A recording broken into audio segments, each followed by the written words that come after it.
So the question here is, for an NPN transistor having IB is equal to 6 microampere, ICBO is equal to 0.5 microampere and alpha DC is equal to 0.98, then the value of IC in microampere is fill in the blanks full stop. So here this ICBO is called collector to base open emitter leakage current. This IB is called as a base current, alpha DC is called as a common base current gain, and IC is called here as a collector current for this NPN transistor. So as we know that for NPN transistor their collector current is given here as a IC is equal to alpha DC divided by 1 minus alpha DC into IB, that is base current, plus 1 by 1 minus alpha DC into ICBO. So even we can write this in terms of beta also. So beta DC or beta in terms of alpha, this can be written as alpha DC divided by 1 minus alpha DC. तो यहाँ पर beta DC या beta हम लोग interchangeably use कर सकते हैं, alpha DC या फिर अल्फ़ा हम लोग इंटरचेंजेबली यूज़ कर सकते हैं बाय डिफ़ॉल्ट. तो यहाँ पर ये क्या हो जाएगा, so this will become here beta into IB plus 1 plus beta into ICBO. तो या तो यहाँ पर अल्फ़ा DC के वैल्यू को यूज़ करके आप ये बीटा को निकाल ले, तो यहाँ पर बीटा आएगा 49. So this will become here 49 into IB का वैल्यू यहाँ पर दिया हुआ है 6. So we can write it here 49 into 6 plus 1 plus beta कितना हो जाएगा, तो ये हो जाएगा 50 इंटू ICBO दिया हुआ है 0.5 and their overall unit will become here as a micro ampere. तो जब आप इसको कैलकुलेट करेंगे तो आपको मिलेगा 319 माइक्रो एम्पियर. तो जैसा कि यहाँ पर क्वेश्चन में मेंशन है, this is NET type of the question, so that we need to fit their numerical values. यहाँ पर इसका यूनिट मेंशन है micro ampere, so the numerical values will become here as a 319. So by this way the final answer for this question is 319, and this is the way to end the explanation for this question. So the question here is, for an NPN BJT at room temperature having base doping of NB is equal to 10 to the power 15 centimeter raised to minus 3, comma Ni is equal to 1.0 into 10 to the power 10 centimeter raised to minus 3 and VBE is equal to 0.5 volt. Then the electron concentration at the edge of depletion region of base to emitter junction towards base side is option A, NP at 0 is equal to 2.42 into 10 to the power 15, option B, NP at 0 is equal to 3 into 10 to the power 11, option C, NP at 0 is equal to 2.42 into 10 to the power 13, option D, NP at 0 is equal to 2.49 into 10 to the power 10, and in all the option the unit is centimeter raised to minus 3. Now we'll see their detailed analysis and solution. So जैसा कि question में mention है base to emitter voltage VBE is equal to 0.5 volt. तो इसका मतलब क्या कि यहाँ पर base to emitter junction voltage positive है. So this is indicating that base to emitter junction is forward bias, and as a result of that their depletion region width will decrease, and as a effect of that the potential barrier will also decrease, so that diffusion of electron will diffuse from this emitter region to the base region and holes will diffuse from base region to emitter region. तो इस forward biasing के कारण जो यहाँ पर diffusion हो रहा है, तो उस डिफ्यूजन के इफेक्ट के कारण जो बेस साइड में डिप्लीशन रीजन पर इलेक्ट्रॉन का कंसंट्रेशन क्या होगा वो हमको निकालना है. तो यहाँ पर ये N हमारा क्या डिनोट कर रहा है, this N is denoting the type of the charge carrier towards this base side, and this P is called the type of the semiconductor of this base side, and this 0 is indicating that as a reference of this X is equal to 0 because their depletion region is very small. तो यहाँ पर इसके thickness को negligible किया गया है और ये X के वैल्यू को 0 लिया गया है एज ए रेफरेंस पॉइंट. तो इस बेस साइड में हमारा कितना इलेक्ट्रॉन का कंसंट्रेशन है वो हमको फाइंड आउट करना है.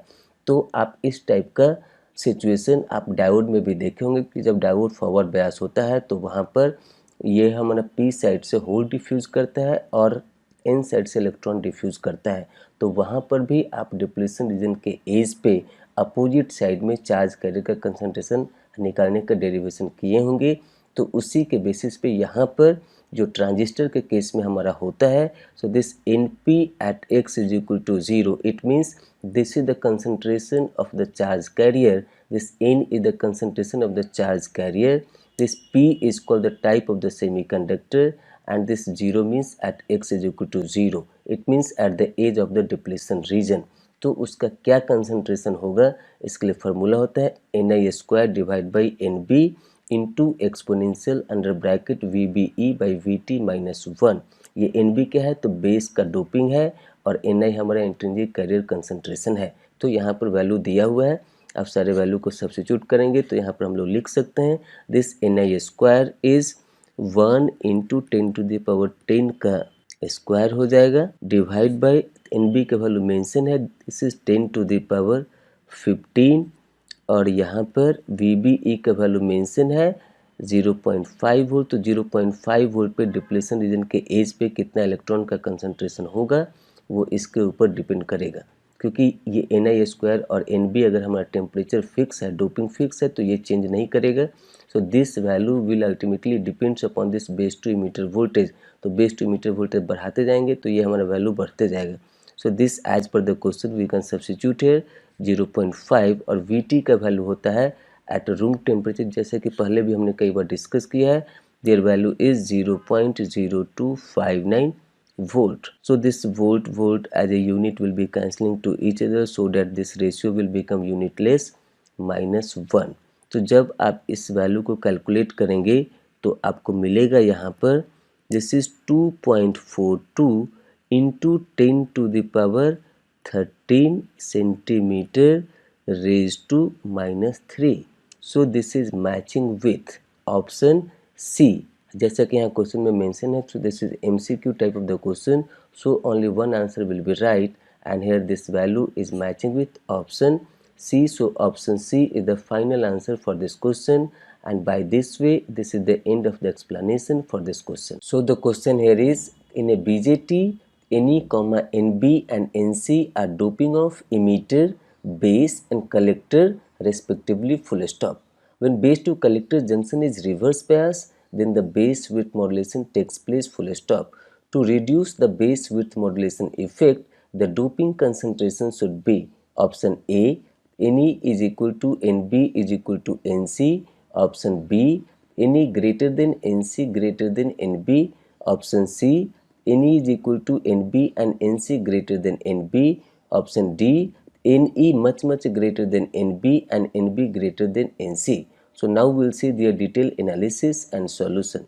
So आपने BJT के ऑपरेशन में पढ़ा होगा कि जब base to emitter junction forward bias होता है और बेस टू कलेक्टर जंक्शन जब हमारा रिवर्स बायस होता है तो ट्रांजिस्टर लीनियर रीजन में ऑपरेट करता है, और कन्वेंशनल ट्रांजिस्टर का डोपिंग होता है this NE greater than NC greater than NB. तो जैसे कि हम लोग जानते हैं कि as per the junction law, जैसे जैसे बेस टू कलेक्टर वोल्टेज को हम लोग बढ़ाते जाएंगे तो यहाँ पर का जो कॉरस्पॉन्डिंग डिप्लीशन रीजन है, ये डिप्लीशन रीजन भी हमारा बढ़ते जाएगा, और as per the junction law this base doping is lesser compare to collector doping. तो ये जो हमारा डिप्लीशन रीजन बन रहा है, सो उसका पेनिट्रेशन बेस के साइड में ज़्यादा होगा, और ये ultimately open circuited base width या फिर उसको बोलते हैं न्यूट्रल बेस विड्थ को रिड्यूस करते जाएगा, जिसके कारण हमारा ट्रांजिस्टर के परफॉर्मेंस डिग्रेड होते हैं, और उस इफेक्ट को बोला जाता है बेस विड्थ मॉड्यूलेशन.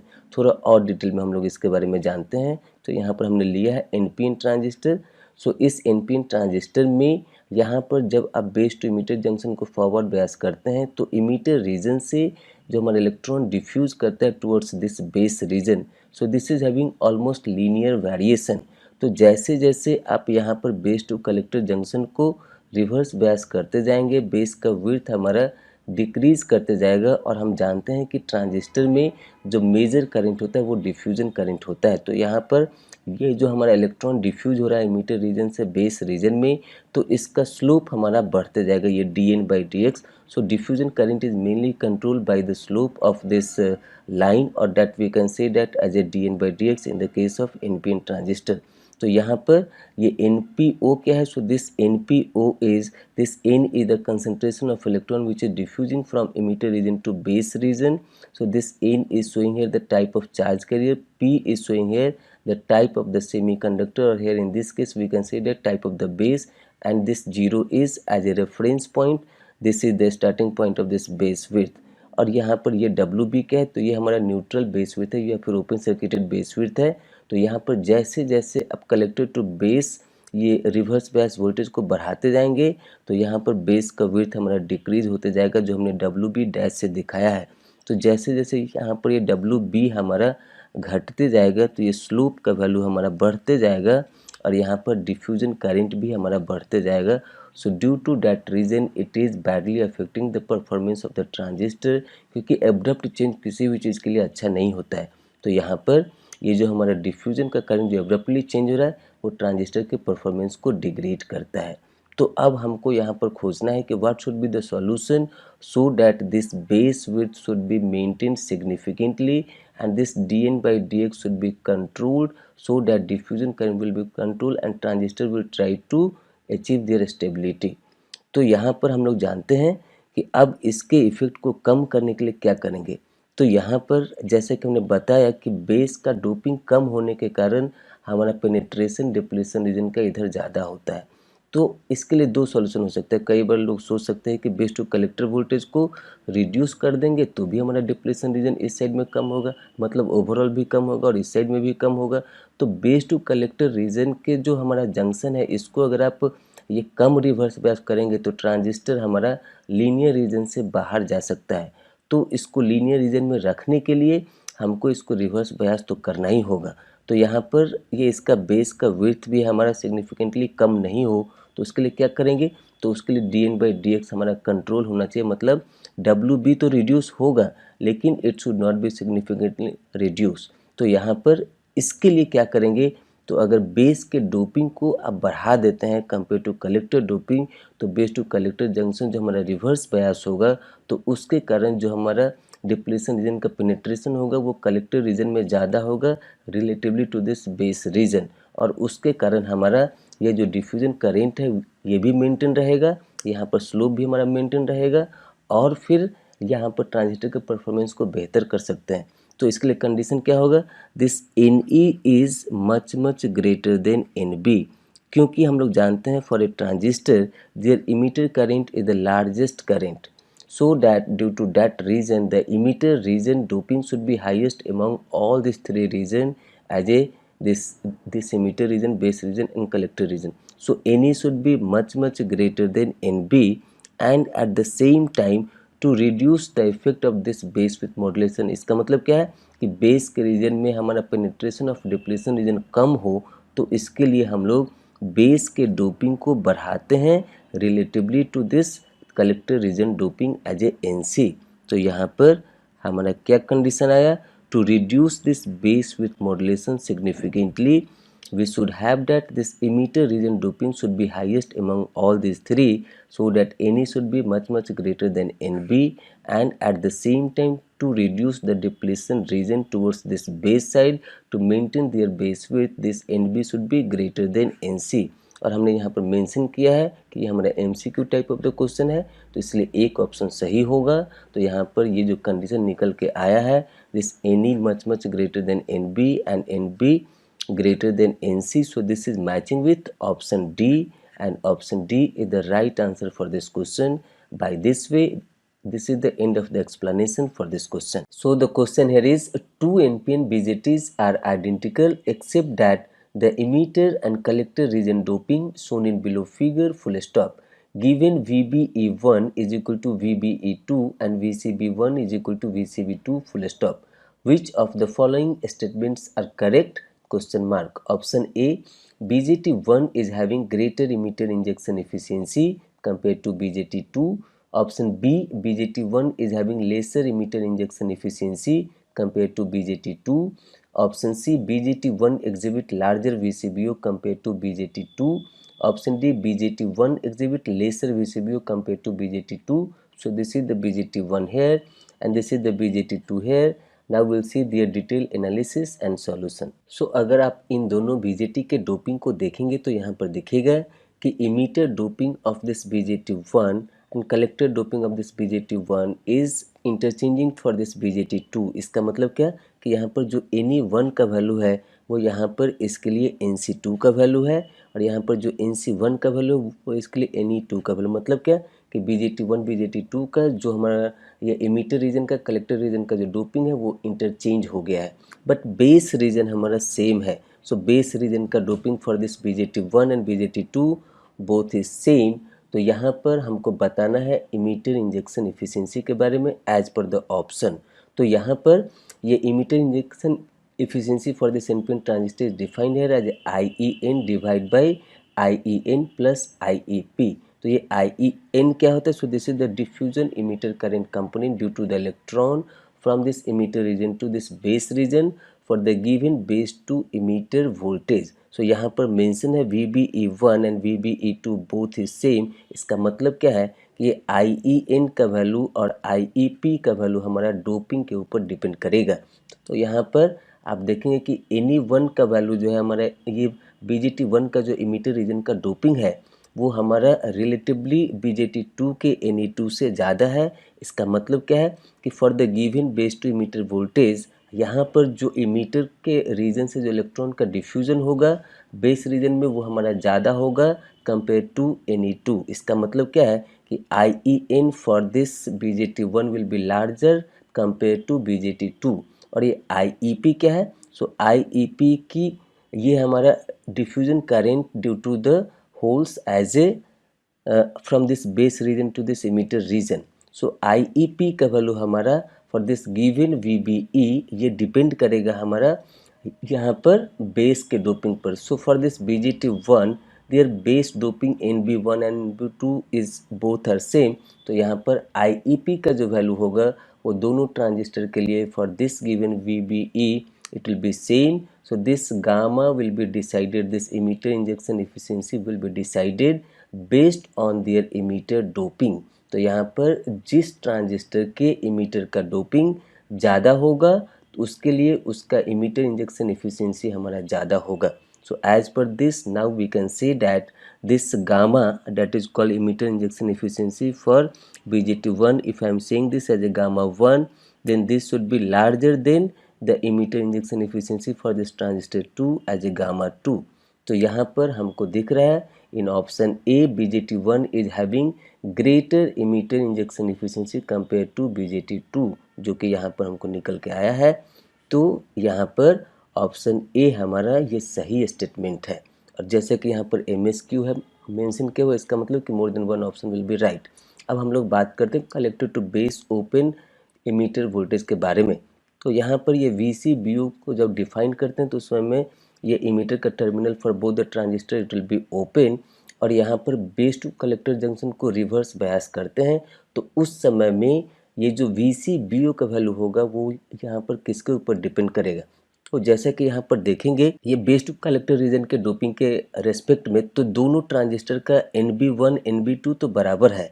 इसका मतलब क्या है कि यहाँ पर जो हमारा ये डिसाइड होगा collector to base open emitter breakdown voltage, so this will be depending upon for which transistor their doping lesser region doping is less. इसका मतलब कि NB1 इसमें और इसमें तो हमारा सेम है। सो for this one NB1 and NB2 value is same. इसका मतलब क्या है कि अब ये डिसाइड होगा NC1 पे। सो अगर हम लोग सिर्फ इस ट्रांजिस्टर की बात करें BJT1 की बात करें तो यहाँ पर ये NC1 जैसा कि इससे पहले भी हमने डिस्कस किया था कि breakdown voltage will be decided by the region of less dope. तो यहाँ पर रिलेटिवली ये NB1 के रेस्पेक्ट में NC1 हमारा डिसाइडिंग फैक्टर होगा for this BJT1 to find out their breakdown voltage. But जब BJT1 को BJT2 से कंपेयर करेंगे तो यहाँ पर दिखेगा कि दोनों में हमारा बेस का तो डोपिंग सेम है। तो अब जो ब्रेकडाउन वोल्टेज डिपेंड करेगा वो हमारा कलेक्टर डोपिंग के ऊपर डिपेंड करेगा। अगर आप इस BJT2 को इंडिपेंडेंटली देखेंगे तो ब्रेकडाउन वोल्टेज के लिए हमारा रिस्पॉन्सिबल होगा NB2, लेकिन यहाँ पर हमको इसके रिलेटिवली फाइंड आउट करना है BJT1 और BJT2 के रेस्पेक्ट में, तो यहाँ पर ये NB1 NB2 सेम है, इसका मतलब breakdown voltage will be decided by this NC1 and NC2। और हम लोग जानते हैं कि ब्रेक डाउन वोल्टेज हमारा जब डोपिंग बढ़ता है तो ब्रेक डाउन वोल्टेज हमारा घटता है। तो यहाँ पर BJT2 का ये हमारा डोपिंग बढ़ा हुआ है compare to BJT1 as a NC1 and NC2। तो यहाँ पर हम लोग बोल सकते हैं कि breakdown voltage for this BJT2 will be lesser, और we can say that this VCBO for the transistor 1 as a VCBO1 will be larger compared to VCBO of transistor 2। इसका मतलब क्या है कि यहाँ पर हम लोग रिलेटिव ब्रेकडाउन वोल्टेज की बात कर रहे हैं। So this is giving the conclusion here that breakdown voltage as a VCBO1 for BJT1 is larger than the breakdown voltage as a VCBO2 for this BJT2। इसका मतलब क्या है कि as per this statement this option C is right here। So by this way I can say that this option A and option C are the right answer for this question, and this is the way to end the explanation for this question. So the question here is, for an NPN BJT having IEN is equal to 100 microampere, IEP is equal to 1 microampere, ICN is equal to 99 microampere, and ICBO is equal to 0.1 microampere, then the value of ICEO in microampere is fill in the blanks, and answer should be up to 2 decimal places full stop. So this ICBO is called collector to base open emitter leakage current, and this ICEO is called collector to emitter open base leakage current. तो ICBO जब हम लोग calculate करते हैं तो उसमें transistor के metre terminal को ओपन रखते हैं, और जब ICEO कैलकुलेट करते हैं तो उसमें बेस टर्मिनल को ओपन रखते हैं। तो आप पढ़े होंगे कि NPN BJT में this ICEO is given here as a 1 plus beta times of ICBO। और यहाँ क्वेश्चन में ICBO तो मेंशन है लेकिन हमारे पास बीटा नहीं है, then we need to find out the beta as per the given information to find out this ICEO। तो आप ये भी पढ़ेंगे NPN BJT में एक टर्म होता है emitter injection efficiency. So this emitter injection efficiency is given as this emitter injection efficiency for NPN transistor is given here as a, this is noted by gamma, and this is written here as a IEN divide by IEN plus IEP। तो यहाँ पर इस value को substitute करेंगे, यहाँ पे IEN दिया हुआ है, IEP दिया हुआ है, तो यहाँ पर इसको जब सब्स्टिट्यूट करेंगे तो आपको मिलेगा 100 microampere divide by 101 microampere by substituting the value of IEN and IEP। So this microampere gets cancelled, so we got it here, this emitter injection efficiency as a 100 by 101। और एक टर्म आप जानते होंगे base transport factor. So base transport factor is denoted by delta, and this is given here as a ICN divide by IEN। तो यहाँ पर ICN का value mention है, this is 99 microampere, so this is 99 microampere, और IEN दिया हुआ है 100 microampere. So this microampere gets cancelled, so we got it here as a 99 by 100। अब आप एक और जानते होंगे that is called alpha current gain, that is called common base current gain as a alpha, and this alpha is defined here as a product of emitter injection efficiency and this base transport factor delta।